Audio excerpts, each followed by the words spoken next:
Hello, I'm Kate Freeman, and this is the Daily Dollop.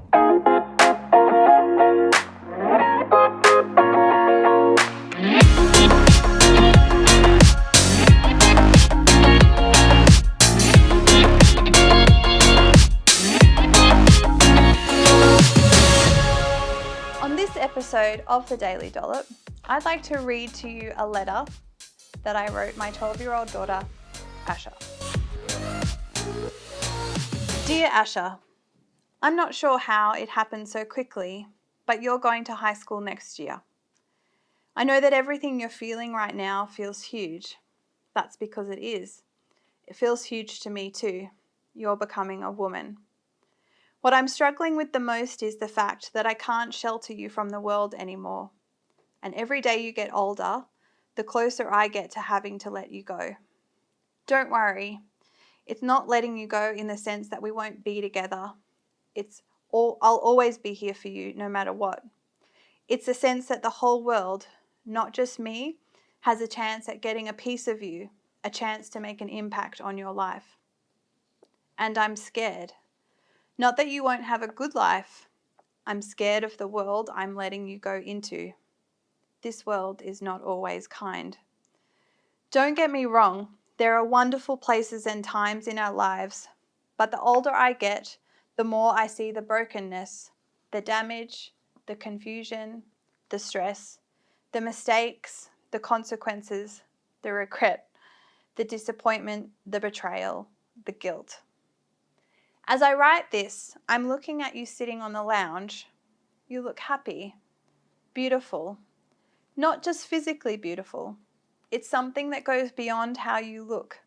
It's like I can see the potential inside of you, a glimpse of the woman that you will become. I feel with pride. How did you come from me? You're a miracle, a gift. You're sitting with your knees up and your body slouched, a position you'd be scolded for because it was unladylike. And then I think about that, about being ladylike, and ponder about what that actually means. What does it mean to be a lady, to be a woman? Unfortunately, if you looked at our mainstream culture, you will see an image of what it means to be a lady, and the pressure you'll feel to be like her has the potential to consume you. And if you don't look away and find another meaning for being a woman, consume you, it will. With a carefully staged photo to look candid, this lady will appear real. And you'll be frustrated that after 100 selfies, not one of them will feel good enough for you to post. But you are good enough.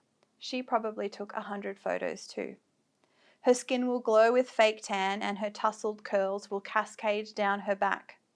And you'll feel inadequate at your lack of tan and the fact that your hair, no matter how hard you hairspray it, will refuse to hold a decent curl. But you are adequate because beauty is more than tan and curls.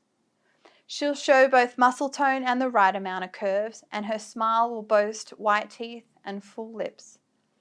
And you'll scrutinize every inch of your body, only noticing the flaws, always feeling second rate.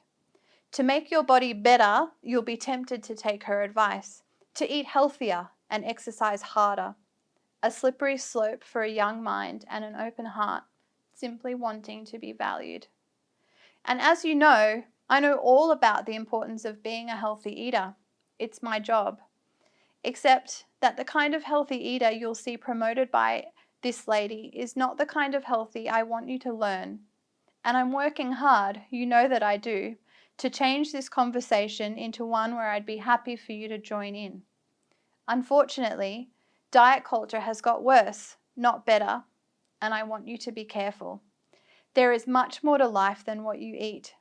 There are many different sizes where a body can be healthy.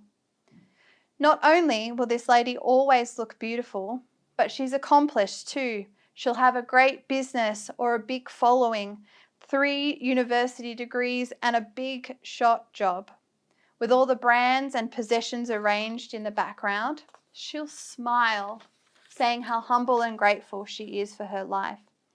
and you'll feel a pang of guilt as you just whined about being unhappy with yours. But the problem is not your life. The problem is that you're comparing it with hers. Comparison is the thief of joy. Do you know what happens when you compare yourself? Someone has to lose. And I know it, along with many other women out there, the pain of always being the loser. Because I got stuck in the comparison game, and it stole years of my happiness, all because I felt like my worth was based on my body and my value on my accomplishments. I never felt good enough, no matter how hard I tried.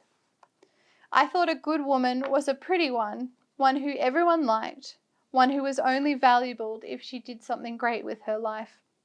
I used to tell myself way too often, you need to try harder, to be more, to do better. I was a slave driver, and that slave was me. So, if you let our culture show you what kind of woman you are, you will never end up feeling like a good enough one. And so, my darling girl, I hope that my life, although far from perfect and full of mess, examples to you what a true woman is. Because although scarred by my poor mindsets of the past, every day I find more joy in learning who I truly am. I want you to know that your life is far more than how you look, that you are not a good or a bad person based on what you eat, that your value goes far beyond what you achieve, that you'll feel the most alive when you find your purpose, so please never stop looking for it. That the size of your body is not a measure of your character. That listening to that still small voice inside you will often lead you to love others. That being kind doesn't make you weak. It, in fact, makes you brave. I want you to climb mountains, jump off jetties, kick footballs, dance to your favorite songs, support your friends, try new things, embrace learning through failure, and more than anything, I want you to thrive. Don't let this world tell you that you need to be anything more than what you are, for you are fearfully and wonderfully made, and I wouldn't change a thing about you. So fly, my darling, fly into high school and beyond. I'll be right here, cheering you on. Love, your mum. Sorry guys. The Daily Dollop exists because I'm passionate about setting people free from food stress and teaching them how to eat well for the rest of their life. One of the challenges that I'm up against is the pull and allure of social media, the comparison it breeds, and the misinformation that it spreads. And it's not just the information about food that bothers me, it's the information about identity and worth and value. Social feeds of half-dressed women are teaching our daughters and sons what it means to be a valuable human being, and it's hurting them. Social media is a part of our lives, and there is so much positive stuff to gain from our interaction with it. However, it's also dangerous, and the emotional, social, and mental health of our kids are at stake. So don't leave your daughter alone while she navigates it. Don't just leave your son to himself as he delves into the online world. They need us. More than ever, be part of their lives. My efforts won't go into fighting social media. My efforts will go into helping my daughter have a good relationship with it, and consequently, a good relationship with herself and others. And if we do that, we're just one generation away from a better world. Thanks for tuning in to the Daily Dollop today.